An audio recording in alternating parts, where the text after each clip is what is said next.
મિત્રો wallet address check કઈ રીતે કરવું તેના માટેનો વિડીયો છે।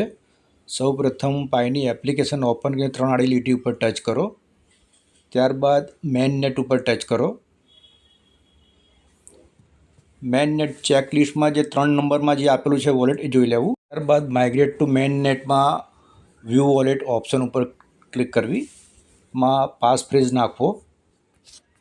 પાસ ફ્રેઝ નાખ્યા બાદ વોલેટ ઓપન થશે, તેમાં પે રિક્વેસ્ટ ઉપર ક્લિક કરવી, તેમાં સેવ માય કોન્ટેક્ટ ઉપર જવું, એમાં ઉપર અહીંયા તમારું વોલેટ એડ્રેસ શો થશે। આ વોલેટ કન્ફર્મ કરી લે। મિત્રો ધ્યાનથી ચેક કરજો, અહીંયા જે વોલેટ એડ્રેસ આપ્યું હોય એ જ મેન નેટ ચેકલિસ્ટના 3જા નંબરના ઓપ્શનમાં સેમ ટુ સેમ વોલેટ હોવું જોઈએ।